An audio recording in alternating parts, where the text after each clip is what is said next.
Although unit classes are certainly not a prerequisite for inclusive schools, 3 of these project schools do have unit or resource classes. They have demonstrated very good practice in terms of utilizing the unit class as a resource to the whole school. The aim of the unit class is to be a resource for the other teachers. I think lots of teachers have similar children in the class but don't know how to handle the children. But by me being here and having first-hand experience of working with these learners with learning difficulties, I can actually advise them, and I have a lot of resource books which I can give them. You know, there's programs, children that have hearing problems, children that have perceptual problems. I can actually, what I've done in the past, I've given workshops here at school. So in that way, and it has also opened the eyes of the other teachers, especially the stigma of LSEN unit. It must be children that's very bad. It's not that. It's children that has gaps in their learning. And I think being in a class where where there's only 16 or 15 learners, you pick up these little problems or barriers that the children have, and you can address it.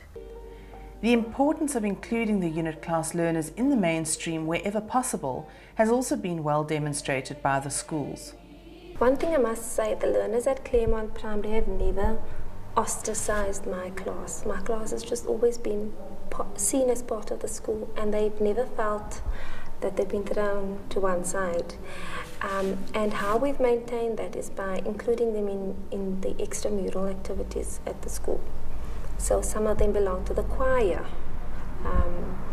They go for dance class with their age cohort. So they get mainstreamed to do dance, they get mainstreamed to do phys ed, technology, they get mainstreamed to do. Also with other extramurals, like we have a spelling competition every year, spelling bee competition, and my learners take part. We have reading competitions that they take part in. Sport-wise, they just excel on the sports ground. So they play squash, they play tennis, netball, soccer. And if I have a learner that I think can cope in, say, social science class or natural science class, I'll send the learner, see how they cope. And if they do cope, that's where that learner goes. So I think that they're sort of well-rounded, and socially, they don't stick to their group. Their friends are in all the other classes. So when you see them on the playground, you won't see them as a unit class, you'll see them socializing with the other learners. In some instances, learners have been completely reintegrated back into full-time mainstream classes. When I was given this task to start the unit here, I was also told that the children mustn't just sit passive here the whole day. It mustn't be like the old adaptation classes. So what I've tried, I've sent those who are emotionally strong that can go to the mainstream classes, because we must remember that I can't just send any child to the mainstream. It must be a child that's strong. So my strong learners I've sent to the mainstream classes, and they've coped well. Thus far, I've got 4 learners that's from the unit. They are full-time mainstream learners. The option of mainstreaming unit class learners is not always possible. This is especially so in rural schools, where the full-service schools tend to accommodate learners with higher-level support needs due to the scarcity of special schools. Die plattelandse omset verskil drasties van die stedelike omset ten opsigte van die minder hulpbronne wat hier by ons beskikbaar is. En eenhede is daar vir vir leerders wat 'n hoë vlak van ondersteuning nodig het om hulle naby hulle ouerhuise te akkommodeer. En hier op die platteland werk ons baie nou saam met die ouers, want die ouers is loopafstand van die skool. Is maklik om by hulle uit te kom. Please note that an additional feature at the end of this DVD highlights 2 stories. The one shows the successful inclusion of a unit class learner into the mainstream, and the second is the remarkable story of a learner with autism who has been successfully included in a rural unit class. There are many different teaching strategies available for educators to make use of in their classrooms in order to accommodate diversity. Educators from the 4 project schools use many of these to good effect. Jennifer Southgate, who does the Handle program, she comes in quite often to assist us, and she teaches the educators amazing skills in the classroom in order to assist their learners to cope.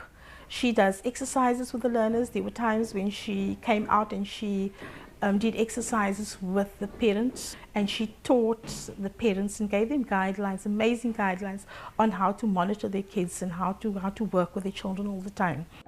Peer learning or cooperative learning is another strategy that has been used effectively at the project schools. This is where stronger learners are encouraged to support the learning of their peers. So my learners have been arranged in groups according to their maths abilities. I do lots of group teaching because in a class like that with these individual needs, I cannot sort of teach one lesson all the time so that one size fits all sort of. So I make a largely use of group teaching and peer teaching, so that when I'm busy with somebody giving someone an individual attention, then the peers can sort of help them. And then also sometimes, because of some of my learners' language barriers, we always think in our mother tongue. So sometimes if I'm not able to explain something or get across to a child, I find it easier for a child perhaps to explain something to the child in their mother tongue. And in that way they sometimes understand things much better. Some of these strategies are shown in more detail at the end of this DVD. In addition to that, when we look at inclusivity, we also need to look at making the whole day of the learner worthwhile. So it shouldn't be just focusing on academics and remedial support, but also enhancing the total child. And in doing that, I applied for a dance teacher, which the department supplied part-time to our school. So we now have dance incorporated in our arts and culture program from grade 1 to grade 7. The dance fits in the curriculum as one of the ways to give learning holistically. And it's very important that a learner coming out from a mathematics subject be able to apply that mathematics in a broader context, which is also dance plays a very important part in it. So when they come into the dance class, whatever has been taught in their academic rooms is expanded in a way that a learner can understand it deeper by using basic life skills which they incorporated into dance. Dis ontsettend baie talent in Swartberg Primêr. Op die oomblik het ons 'n senior koor van so plus minus 70, 80 leerders wat gereeld optree by in die gemeenskap. Ons tree ook jaarliks op by die Overberg Eisteddfort en dit gaan baie goed met ons. Weet jy, ek moet vir julle sê, veral met hierdie talente aand het daar geweldig baie kinders deelgeneem, en dit was die kinders wat probleme gegee het in die klas. En ek kan nie glo hoe daai kind se houding, ek weet nie of dit teenoor my persoonlik is en of dit net sy houding in die klas is, die feit dat hy 'n bietjie belangstelling gekry het. Ek is seker dit het 'n groot invloed op die kind. En erkenning gekry het eintlik. Dit is verstommend oor hoe daai kind anders optree in die klas en teenoor my. The project schools all demonstrated an understanding of how important different learning opportunities are. There have been many good examples of these during the course of the project and include various sporting options, participation in science expos, art and cultural events, gardening at Fairview, etc. These create different opportunities for learners to develop life skills and achieve success at school that is not just academic. The recognition of achievement in these areas is also important.